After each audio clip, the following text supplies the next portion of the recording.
Hello everyone, welcome to my channel education point. Education point में आपका स्वागत है।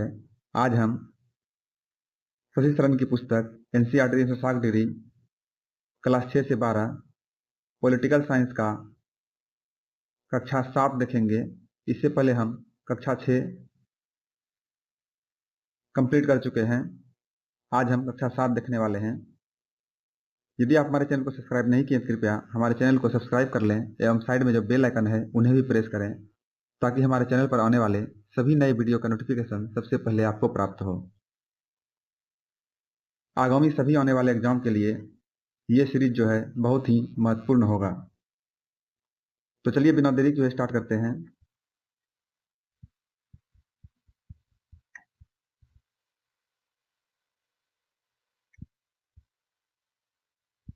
क्लास 7 का हमारा पहला चैप्टर है समानता।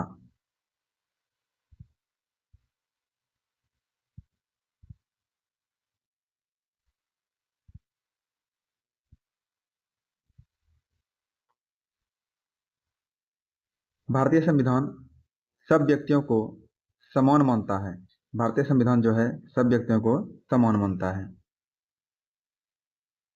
भारतीय संविधान जो है सब व्यक्तियों को समान मानता है, इसका अर्थ है कि देश के व्यक्ति चाहे वे पुरुष हो या स्त्री, किसी भी जाति, धर्म, शैक्षिक और आर्थिक पृष्ठभूमि से संबंध रखते हो, वे सब समान माने जाएंगे।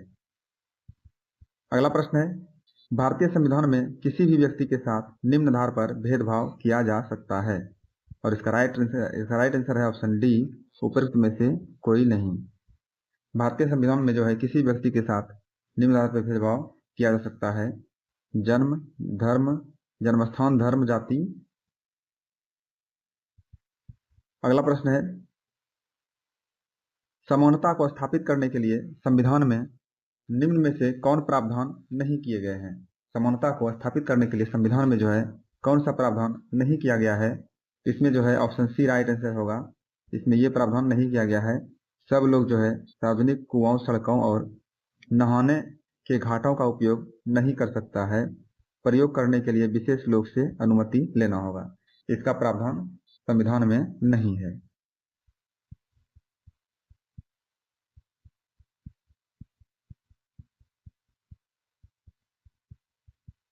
अगला प्रश्न है, शासन ने संविधान द्वारा मान्य किए गए समानता के अधिकार को निम्न में से किस तरह से लागू किया है? इसका राइट आंसर है ऑप्शन सी, उपर्युक्त दोनों। उपर्युक्त दोनों ये जो है कानून के द्वारा लागू किया है और सरकार की योजनाओं व कार्यक्रमों के द्वारा सुविधाहीन समाजों की मदद करके लागू किया है।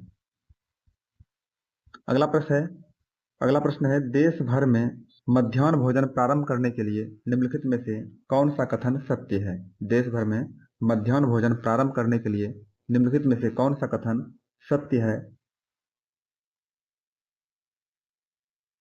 इसका राइट आंसर है ऑप्शन डी, उपरोक्त सभी कथन जो है सत्य है। कई बच्चे खाली पेट स्कूल आते हैं और उनका मन इस वजह से पढ़ाई में नहीं लगता है।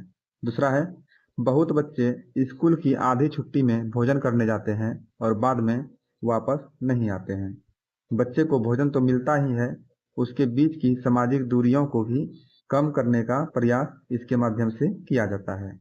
इसलिए ऑप्शन डी इसका राइट आंसर है, उपयुक्त सभी। अगला प्रश्न है, मध्याह्न भोजन योजना जो है भारत के किस राज्य में सर्वप्रथम लागू किया गया था? मध्याह्न भोजन योजना भारत के किस राज्य में सर्वप्रथम लागू किया गया था? यह किया गया था तमिलनाडु में। तमिलनाडु में सर्वप्रथम मध्याह्न भोजन योजना लागू किया गया था। इस कार्यक्रम के अंतर्गत सभी सरकारी प्राथमिक स्कूलों के बच्चों को दोपहर का भोजन स्कूल द्वारा दिया जाता था। यह योजना भारत में सर्वप्रथम तमिलनाडु राज्य में प्रारंभ की गई और 2001 में उच्चतम न्यायालय ने भी जो है सभी राज्य सरकारों को इसे अपने स्कूलों में 6 माह के अंदर आरंभ करने का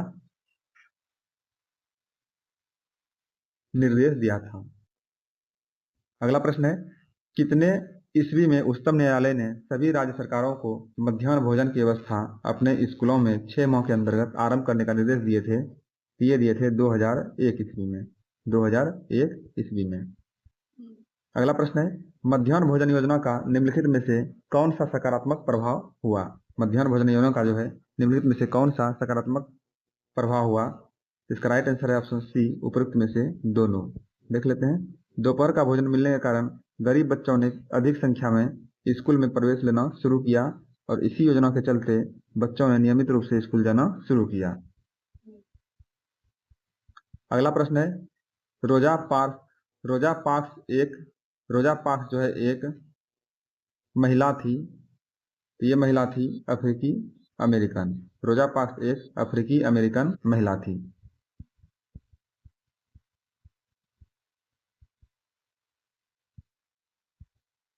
रोजा पार्क्स जो है एक अफ्रीकी अमेरिकन महिला थी। 1 दिसंबर 1955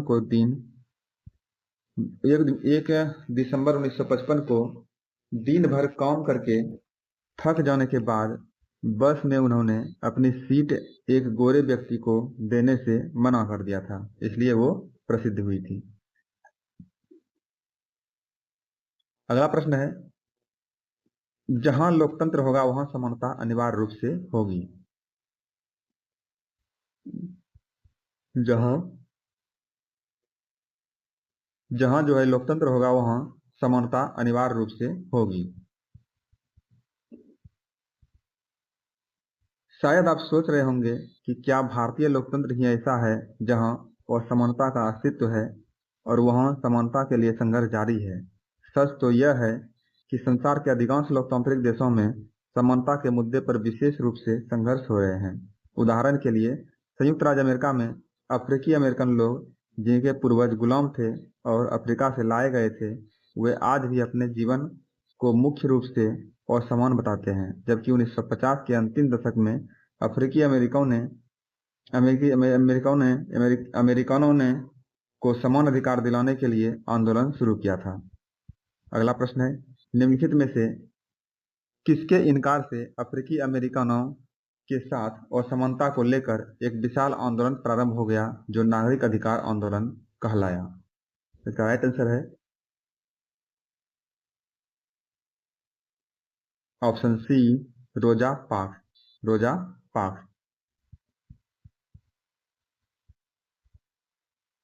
रोजा पार्क्स जो है एक अफ्रीकी अमेरिकन महिला थी। 1 दिसंबर 1955 ईस्वी को दिन भर काम करके थक जाने के बाद बस में उन्होंने अपनी सीट जो है एक गोरे व्यक्ति को देने से मना कर दिया। उस दिन उनके इनकार से अफ्रीकी अमेरिकनों के साथ असमानता को लेकर एक विशाल आंदोलन प्रारंभ हो गया जो नागरिक अधिकार आंदोलन कहलाया। 1964 के नागरिक अधिकार आंदोलन अधिनियम ने नस्ल, धर्म और राष्ट्रीय मूल के आधार पर भेदभाव का निषेध कर दिया। अगला प्रश्न है, नागरिक अधिनियम आंदोलन द्वारा अमेरिका में जो है कब से नस्ल, धर्म और राष्ट्रीय मूल के आधार पर भेदभाव को निषेध कर दिया? और इसका राइट आंसर है ऑप्शन सी, 1964। नागरिक अधिकार आंदोलन द्वारा अमेरिका में कब से नस्ल, धर्म और राष्ट्रीय मूल के आधार पर भेदभाव को निषेध कर दिया? ये किया 1964 ईस्वी से।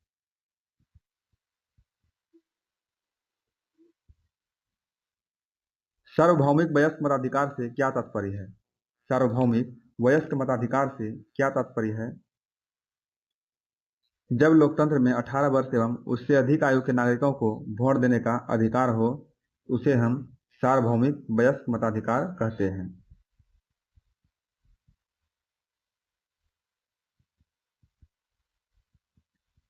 अगला प्रश्न है, 1950 ईस्वी में समानता के लिए किस देश में हुए संघर्षों को नागरिक अधिकार आंदोलन यानी सिविल राइट मूवमेंट के नाम से जानते हैं? 1950 में जो है समानता के लिए किस देश में हुए संघर्ष को नागरिक अधिकार आंदोलन के नाम से जानते हैं? ये जो है अमेरिका में संघर्ष हुआ था। अगला प्रश्न है, देश की जनता व सरकार द्वारा पालन किए जाने वाले नियमों और अधिनियम को निम्नलिखित में से किससे निरूपित किया जाता है? देश की जनता व सरकार द्वारा पालन किए जाने वाले नियमों और अधिनियमों को निम्नलिखित में से किस में निरूपित किया जाता है? इन्हें जो है संविधान में निरूपित किया जाता है। यह वह दस्तावेज है जिसमें देश की जनता व सरकार द्वारा पालन किए जाने वाले नियमों और अधिनियमों को निरूपित किया जाता है। अगला मेरा अध्याय 2 है, स्वास्थ्य में सरकार की भूमिका। हमारे देश में स्वास्थ्य सेवाओं को निम्नलिखित में से कौन से वर्गों में बांट सकते हैं? हमारे देश में स्वास्थ्य सेवाओं को निम्नलिखित में से कौन से वर्गों में बांट सकते हैं? इसका राइट आंसर है ऑप्शन सी, उपर्युक्त दोनों। उपर्युक्त दोनों, सार्वजनिक स्वास्थ्य सेवाएं और निजी स्वास्थ्य सेवाएं। अगला प्रश्न है, ओपीडी का पूर्ण रूप क्या होता है? ओपीडी का पूर्ण रूप होता है out patient department. Out patient department को हम ओडीपी के शॉर्ट नेम में जान सकते हैं, आउट पेशेंट डिपार्टमेंट।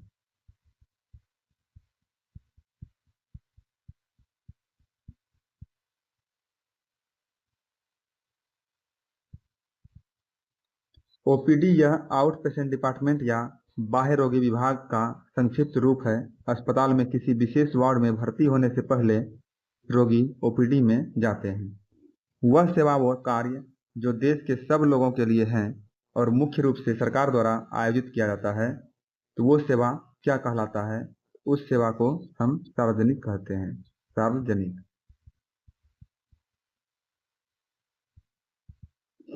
सार्वजनिक वह सेवा कार्य जो देश के सब लोगों के लिए है और मुख्य रूप से सरकार द्वारा आयोजित किया जाता है। इसमें स्कूल, अस्पताल, टेलीफोन सेवाएं आदि शामिल है।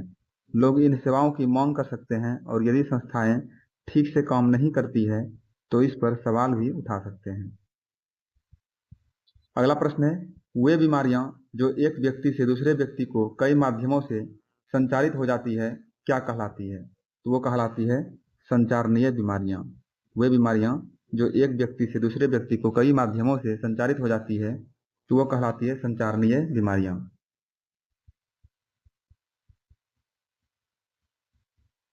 1996 में केरल सरकार ने राज्य में कुछ महत्वपूर्ण परिवर्तन करते हुए राज्य के पूरे बजट का कितना प्रतिशत पंचायतों को दे दिया? इसका राइट आंसर है ऑप्शन सी, 40% जो है पंचायतों को दे दिया था। 1996 में केरल सरकार ने राज्य में कुछ महत्वपूर्ण परिवर्तन किए, राज्य के पूरे बजट का 40% पंचायतों को दे दिया गया। इसमें जो है पंचायतें अपनी आवश्यकताओं को योजनाबद्ध कर उनकी पूर्ति कर सकती थी। इससे गांव के लिए पीने का पानी, आहार, औरतों के विकास और शिक्षा आदि के लिए उचित व्यवस्था सुनिश्चित करना संभव हो सका। अगला प्रश्न है, मध्य अमेरिका का सबसे स्वस्थ देश निम्नलिखित में से किसे माना जाता है? ये माना जाता है कोस्टा रिका को। कोस्टा रिका को जो है मध्य अमेरिका का सबसे स्वस्थ देश माना जाता है। कोस्टा रिका को मध्य अमेरिका का सबसे स्वस्थ देश माना जाता है। इसका मुख्य कारण जो है उनके संविधान में निहित है। कई वर्षों पहले कोस्टा रिका ने एक बहुत महत्वपूर्ण निर्णय लिया था कि वे देश में सेना नहीं रखेंगे। इससे उन्हें सेना पर व्यय किए जाने वाले धन को लोगों की शिक्षा, स्वास्थ्य और अन्य आधारभूत जरूरतों पर खर्च करने की मदद मिली। अगला प्रश्न है, विधानसभा के सदस्य को निम्नलिखित में से क्या कहा जाता है? विधानसभा के सदस्य को जो है विधायक कहा जाता है। विधानसभा के सदस्य को क्या कहा जाता है? विधायक कहा जाता है। आप शायद जिलाधीश, चिकित्सा अधिकारी जैसे अधिकारियों के नामों से परिचित भी होंगे। विधानसभा के सदस्य को विधायक यानी एमएलए कहा जाता है। एमएलए जो है मेंबर ऑफ लेजिस्लेटिव असेंबली का संक्षिप्त रूप है। अगला प्रश्न है,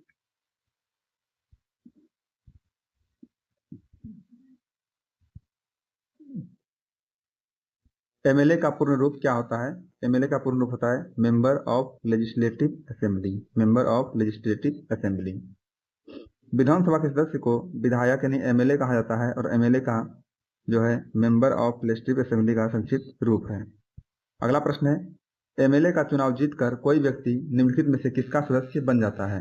एमएलए का चुनाव जीतकर कोई व्यक्ति किसका सदस्य बन जाता है? ये बनता है विधानसभा का सदस्य। विधानसभा का सदस्य बनता है एमएलए का चुनाव जीतकर कोई भी व्यक्ति। ये गलत टिक लगाया है, ऑप्शन बी इसका राइट आंसर होगा।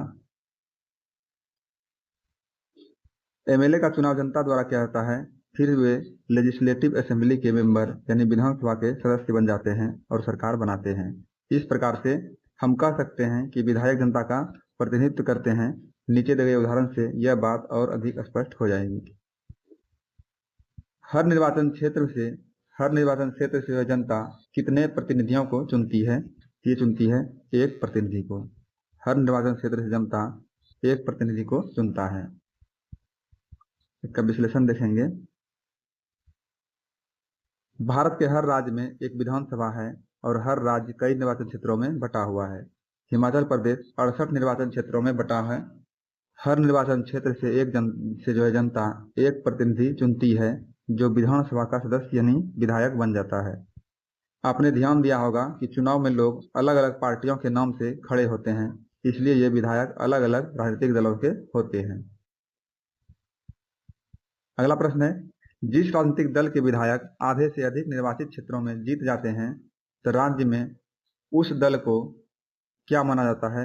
उसे माना जाता है बहुमत। उसे बहुमत माना जाता है।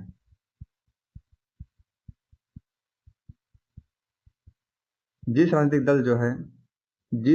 दल के विधायक आधे से अधिक निर्वाचन क्षेत्रों में जीत जाते हैं, राज्य में उस दल को बहुमत में माना जाता है और बहुमत प्राप्त करने वाले राजनीतिक दल को सत्ता पक्ष और अन्य सबको विरोधी पक्ष कहा जाता है। उदाहरण के लिए हिमाचल प्रदेश की विधानसभा में विधायकों के 68 निर्वाचन क्षेत्र हैं। अगला प्रश्न है, जो दल अल्पमत में होते हैं वे क्या कहलाते हैं? जो दल अल्पमत में होते हैं वे कहलाते हैं विरोधी पक्ष। विरोधी पक्ष। बहुमत प्राप्त करने वाले राजनीतिक दल को सत्ता पक्ष और अन्य सबको विरोधी पक्ष वाला कहा जाता है। अगला प्रश्न है, विधानसभा चुनाव के बाद सत्ताधारी दल के विधायक अपने नेता का चुनाव करते हैं जो मुख्यमंत्री बनाता है। विधानसभा चुनाव के बाद सत्ताधारी दल विधायक अपने नेता का चुनाव करते हैं जो मुख्यमंत्री बनता है।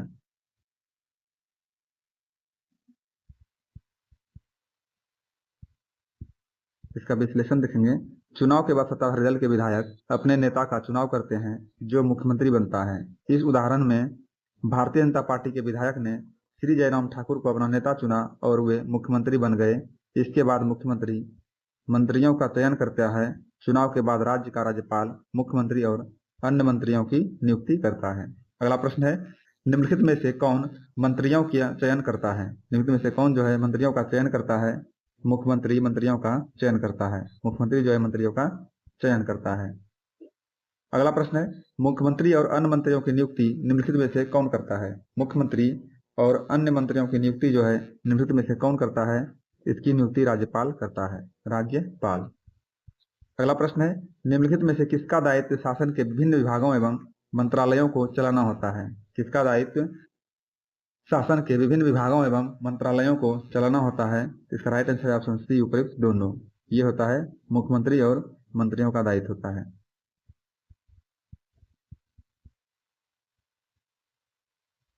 अगला प्रश्न है, एक ऐसा स्थान होता है जहां सभी विधायक चाहे वे सत्ताधारी दल के हों अथवा विरोधी दल के विभिन्न विषयों पर चर्चा करने के लिए एकत्रित होते हैं, तो वो स्थान है विधानसभा। विधानसभा एक ऐसा स्थान है जहां पर सभी विधायक चाहे वो सत्ताधारी दल के हो अथवा विरोधी दल के, वो विभिन्न विषयों पर चर्चा करने के लिए एकत्रित होते हैं। अगला प्रश्न है, किस शब्द से तात्पर्य शासन के विभिन्न विभागों और मंत्रियों से होता है जो उनके प्रभारी हैं? कौन से शब्द से तात्पर्य शासन के विभिन्न विभागों और मंत्रियों से होता है जो उनके प्रभारी हैं? तो वो है सरकार। सरकार। सामान्य भाषा में सरकार शब्द से तात्पर्य है कि शासन के विभिन्न विभागों और मंत्रियों से होता है जो उनके प्रभारी हैं। इस सब का सामूहिक प्रमुख मुख्यमंत्री होता है। अगला प्रश्न है, विभिन्न विभागों और मंत्रियों के जो प्रभारी होते हैं उन सबका सामूहिक प्रमुख कौन होता है? विभिन्न विभागों और मंत्रियों के जो प्रभारी होते हैं उन सबका सामूहिक प्रमुख कौन होता है? तो उसका सामूहिक प्रमुख होता है मुख्यमंत्री।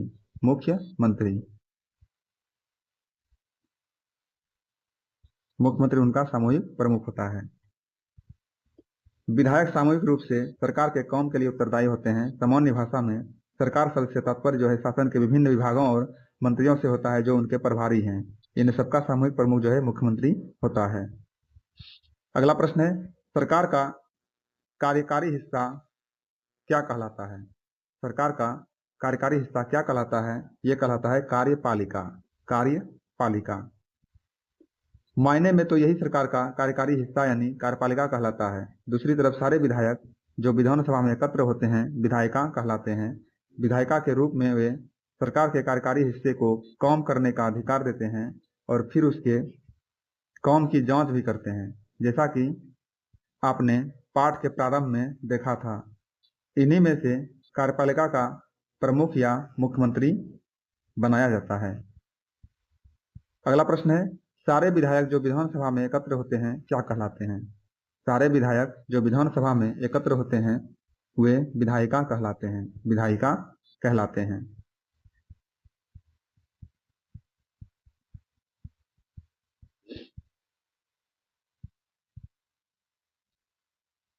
सारे विधायक जो विधानसभा में एकत्र होते हैं विधायिका कहलाते हैं। विधायिका के रूप में वे सरकार के कार्यकारी हिस्से को काम करने का अधिकार देते हैं और फिर उसके काम की भी जांच भी करते हैं, जैसा कि आपने पाठ के प्रारंभ में देखा था।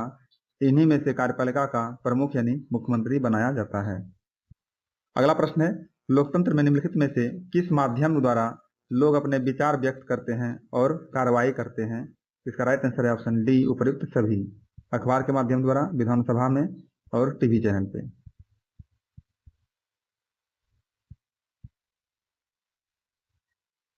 केवल विधानसभा से ही नहीं बल्कि आप नियमित रूप से अखबारों, टीवी चैनलों और अन्य संगठनों को सरकार के बारे में बातें करते देखते हैं। लोकतंत्र में अनेक माध्यमों द्वारा लोग अपने विचार व्यक्त करते हैं और कार्रवाई करते हैं। अगला प्रश्न है, सरकार के विभागों द्वारा जो कार्य किया जाता है उसे किसके द्वारा अनुमोदित या स्वीकृत कराया जाता है? सरकार के विभागों द्वारा जो कार्य किया जाता है उसे किसके द्वारा अनुमोदित या स्वीकृत कराया जाता है? ये कराया जाता है विधायिका के द्वारा। विधायिका के द्वारा कराया जाता है। अगला प्रश्न है, लोकतंत्र में जो है विधायकों का जो है निर्वाचित होता है। लोकतंत्र में विधायक निर्वाचित होते हैं। लोकतंत्र में विधायकों के रूप में जनता अपने प्रतिनिधि चुनती है और इस तरह का शासन मुख्यतः जनता का ही होता है। अगला प्रश्न है, लोकतंत्र में मुख्यतः किसका शासन होता है? इसमें जो है मुख्यतः जनता का ही शासन होता है। अगला प्रश्न है, सरकार निम्नलिखित में से कौन कार्य कर सकती है? सरकार जो है निम्नलिखित में से कौन कार्य कर सकती है? इसका राइट आंसर है ऑप्शन डी, उपयुक्त सभी कार्य जो है सरकार कर सकती है। उपयुक्त सभी कार्य। सफाई और स्वास्थ्य सेवाओं के लिए एक नए कानून बनाने का निर्णय ले सकती है। सरकार यह भी सुनिश्चित कर सकती है कि हर गांव में एक स्वास्थ्य कर्मी की नियुक्ति हो। यह भी अनिवार्य कर सकती है कि शहरी क्षेत्रों में पर्याप्त शौचालयों की व्यवस्था हो।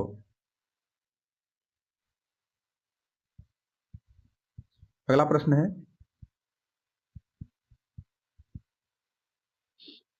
समोआ द्वीप किसके दक्षिण में स्थित एक छोटे छोटे द्वीपों के समूह का ही एक अलग भाग है? समोआ द्वीप किसके दक्षिण में स्थित छोटे छोटे द्वीपों के समूह का एक ही भाग है? इसका राइट आंसर है ऑप्शन बी, ये जो है प्रशांत महासागर के दक्षिण में स्थित है। समोआ द्वीप जो है प्रशांत महासागर के दक्षिण में स्थित छोटे छोटे द्वीपों के समूह का ही एक भाग है।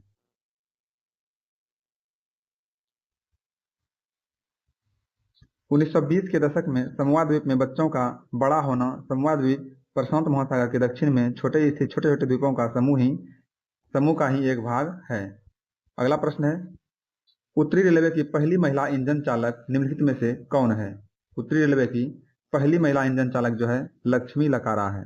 उत्तरी रेलवे की पहली महिला इंजन चालक जो है लक्ष्मी लकारा है। झारखंड के एक गरीब आदिवासी परिवार की 27 वर्षीय महिला लक्ष्मी लकारा ने इस धारा का रुख बदल दिया है। उत्तरी रेलवे की वह पहली महिला इंजन चालक है। अगला प्रश्न है, अमार जीवन किस भारतीय महिला द्वारा लिखित पहली आत्मकथा है? अमार जीवन किस भारतीय महिला द्वारा लिखित पहली आत्मकथा है? ये है रास सुंदरी देवी। रास सुंदरी देवी।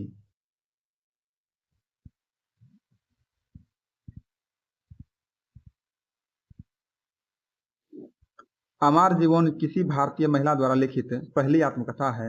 रास सुंदरी देवी एक धनवान जमींदार परिवार की गृहिणी थी। उस समय लोगों का विश्वास था कि यदि लड़की लिखती पढ़ती है तो वह पति के लिए दुर्भाग्य लाती है और विधवा हो जाती है। इसके बावजूद उन्होंने अपनी शादी के बहुत समय बाद स्वयं ही छुप छुप कर लिखना पढ़ना सीखा।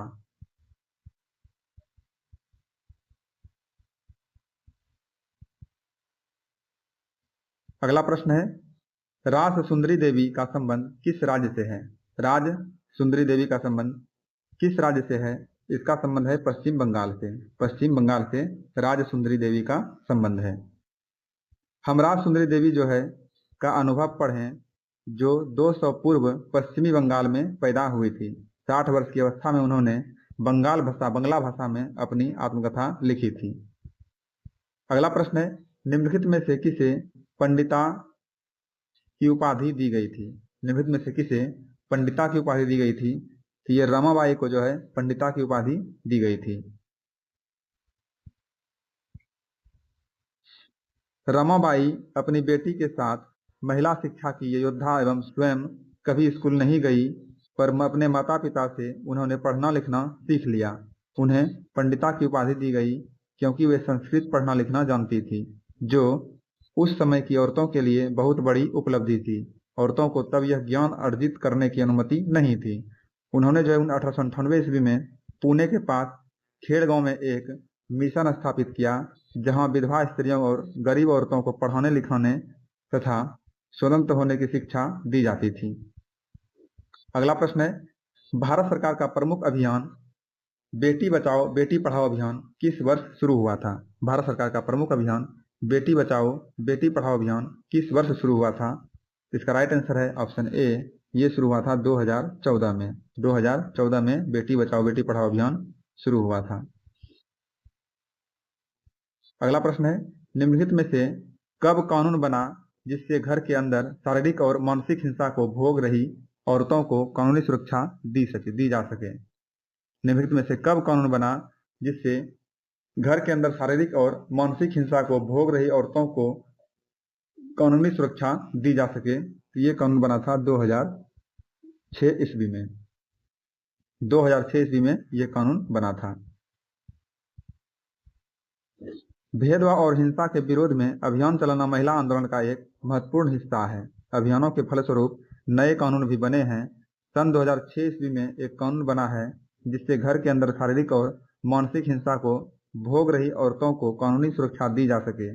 इसी तरह महिला आंदोलन के अभियानों के कारण 1997 ईस्वी में सर्वोच्च न्यायालय ने कार्य के स्थान पर और शैक्षणिक संस्थानों में महिलाओं के साथ होने वाली यौन प्रताड़ना से उन्हें सुरक्षा प्रदान करने के लिए दिशा निर्देश जारी किए।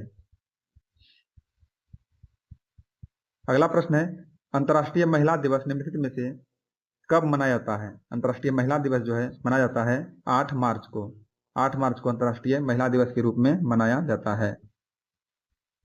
8 मार्च को अंतर्राष्ट्रीय महिला दिवस के रूप में दुनिया की औरतों अपने संघर्षों को ताजा करने के लिए, जश्न मनाने के लिए इकट्ठी होती है। अगला प्रश्न है, रुकैया सखावत हुसैन ने कोलकाता में कब लड़कियों के लिए एक स्कूल खोला जो आज भी कार्य कर रहा है? रुकैया सखावत हुसैन ने कोलकाता में कब लड़कियों के लिए एक स्कूल खोला जो आज भी कार्य कर रहा है? इन्होंने जो है 1910 ईस्वी में एक स्कूल खोला था जो आज भी कार्य कर रही है।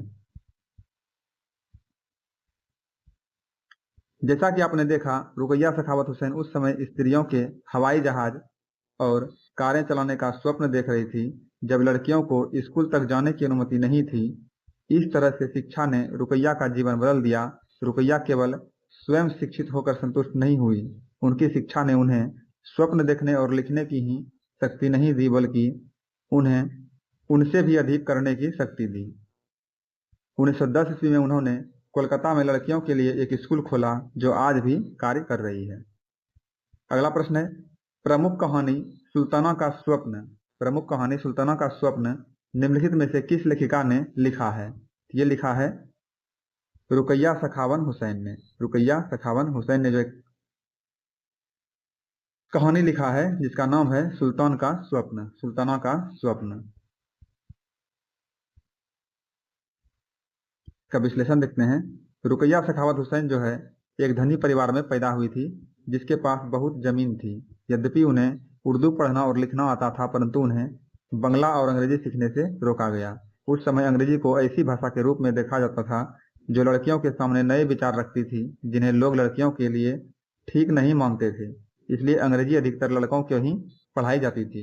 रुकैया ने अपने बड़े भाई और बहन के सहयोग से बंगला और अंग्रेजी पढ़ना और लिखना सीखा। आगे जाकर वे एक लेखिका बनी। 1905 ईस्वी में वे केवल 25 वर्ष की थी तब अंग्रेजी भाषा के कौशल का अभ्यास करने के लिए उन्होंने एक उल्लेखनीय कहानी लिखी जिसका शीर्षक था सुल्ताना का स्वप्न। कहानी में सुल्ताना एक स्त्री की कल्पना की गई थी। कहानी में जो सुल्ताना नामक एक स्त्री की कल्पना की गई थी जो लेडीलैंड नाम की एक जगह पहुंचती है। लेडीलैंड ऐसा स्थान है जहां पर स्त्रियों को, ये स्क्रीनशॉट दिया है जहां पर ये सुल्ताना का कहानी वर्णित है। अगला प्रश्न है मीडिया अंग्रेजी शब्द से लिया गया है। मीडिया जो है किस अंग्रेजी शब्द से लिया गया है? ये लिया गया है मीडियम अंग्रेजी शब्द से। मीडिया नामक शब्द जो है मीडियम अंग्रेजी शब्द से लिया गया है।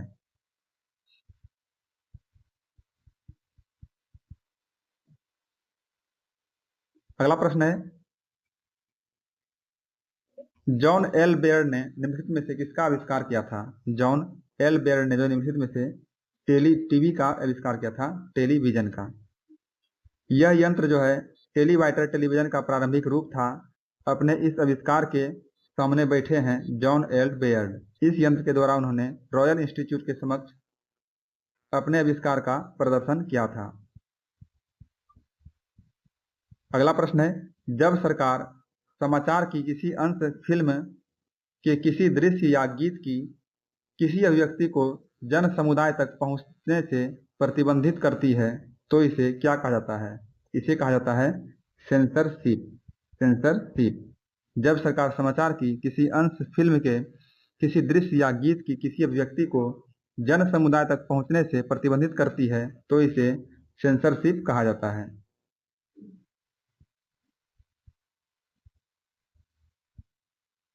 जब सरकार समाचार के किसी अंश, फिल्म के किसी दृश्य या गीत जो है कि किसी अभिव्यक्ति को जन समुदाय तक पहुंचने से प्रतिबंधित करती है तो इसे सेंसरशिप कहा जाता है।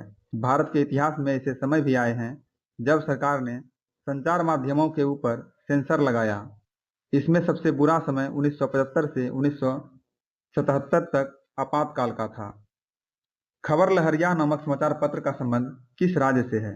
खबर लहरिया नामक समाचार पत्र का संबंध किस राज्य से है? इसका संबंध है उत्तर प्रदेश से। उत्तर प्रदेश से खबर लहरिया नामक समाचार पत्र का संबंध है।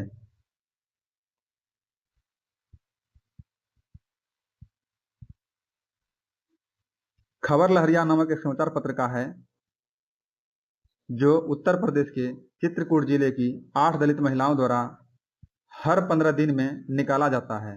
स्थानीय बुंदेली भाषा में लिखित इस 8 पृष्ठ के समाचार पत्र ने दलितों से संबंधित विषयों, स्त्रियों के प्रति हिंसा और राजनीतिक भ्रष्टाचार से संबंधित रिपोर्ट होती है। इस समाचार पत्र के पाठक हैं किसान, दुकानदार, पंचायत के सदस्य, स्कूल के शिक्षक और वे महिलाएं जिन्होंने अभी हाल ही में पढ़ना लिखना सीखा है।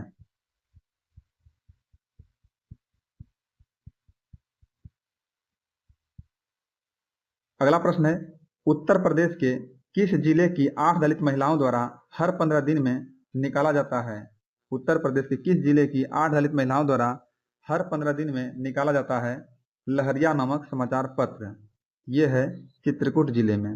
चित्रकूट जिले में जो है 8 दलित महिलाओं द्वारा जो है लहरिया नामक समाचार पत्र हर 15 दिन में निकाला जाता है। अगला प्रश्न है लोगों की भागीदारी जो है किसको मजबूत करती है?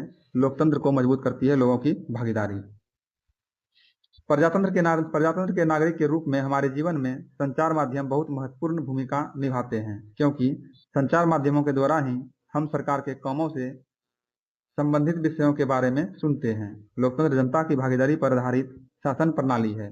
इसमें नागरिक चुनाव, जनसभा, पंचायत, विधानमंडल और विभिन्न आंदोलनों के माध्यम से शासन में भाग लेते हैं। अगला प्रश्न है, सप्ताह के एक निश्चित दिन और जगह पर लगने वाला होता है, वो होता है साप्ताहिक बाजार। सप्ताह में एक निश्चित दिन और जगह पर लगने वाला होता है साप्ताहिक बाजार। अगला प्रश्न है, हम अपनी आवश्यकताओं की पूर्ति के लिए जिस स्थान पर जाते हैं उस स्थान को हम क्या कहते हैं? उसे जो है हम बाजार के नाम से जानते हैं। हम अपनी आवश्यकताओं की पूर्ति के लिए जिस स्थान पर जाते हैं उस स्थान को हम बाजार कहते हैं। अगला प्रश्न है, साप्ताहिक बाजार का निम्नलिखित में से क्या फायदा होता है? इसका फायदा होता है, इस बाजार में जरूरत का सभी सामान एक ही जगह पर मिल जाता है। इस बाजार में एक ही तरह के सामानों के लिए कई दुकानें होती है, जिसमें आपस में प्रतियोगिता भी होती है कि जिससे कोई भी सामान सस्ती दामों पर मिल जाती है। इसका राइट आंसर था ऑप्शन सी, उपर्युक्त दोनों।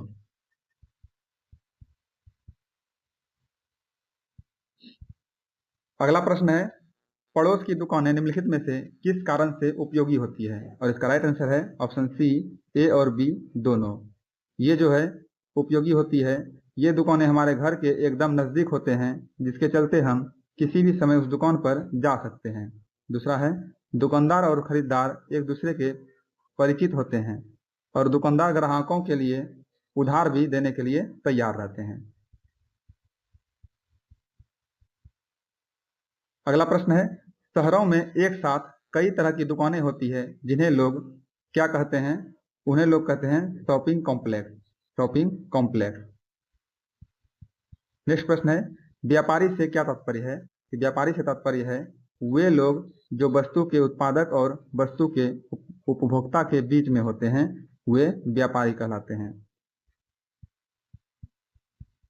अगला प्रश्न है,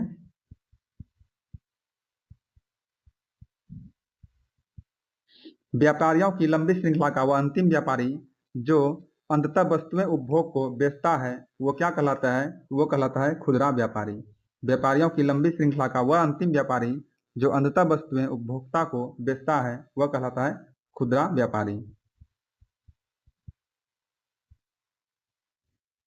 वैसा बाजार जहां वस्तुएं पहले पहुंचती है और यहीं से वे अन्य व्यापारियों तक पहुंचती है, वो क्या कहलाती है? तो वो कहलाती है थोक बाजार। थोक बाजार कहलाती है। अगला प्रश्न है, निम्नलिखित में से कौन यह तय करती है कि हम किन बाजारों में खरीदार या दुकानदार हो सकते हैं? ये तय करती है आर्थिक स्थिति। आर्थिक स्थिति तय करती है।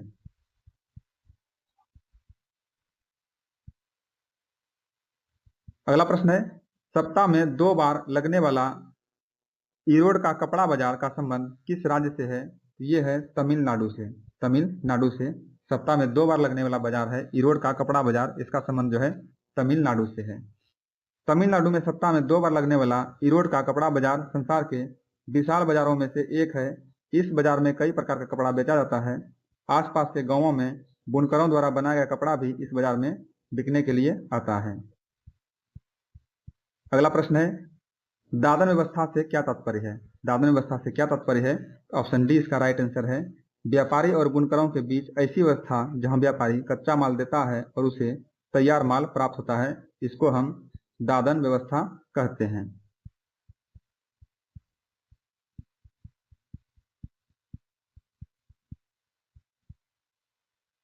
अगला प्रश्न है, निम्नलिखित में से कौन सा राज्य सरकार सरकारी स्कूलों में निःशुल्क गणवेश योजना चलाती है? निम्नलिखित में से कौन सा राज्य सरकार सरकारी स्कूलों में निःशुल्क गणवेश योजना चलाती है? ये चलाती है तमिलनाडु सरकार। तमिलनाडु सरकार। गरीबों का बाजार में शोषण न हो सके उसके लिए निम्न में से कौन सा रास्ता अपनाना पड़ता है? गरीबों का बाजार में शोषण न हो उसके लिए निम्न में से कौन सा रास्ता अपनाना पड़ता है? तो इसका राइट आंसर है ऑप्शन सी, उपर्युक्त दोनों। उत्पादक मिलकर सहकारी संस्थाएं बनाए और कानूनों का दृढ़ता से पालन हो। ये हमारा आज का लास्ट प्रश्न था। इस तरह से हमारा कक्षा 7 का पॉलिटिकल साइंस समाप्त होता है। मिलते हैं अगले वीडियो में। तब तक के लिए धन्यवाद।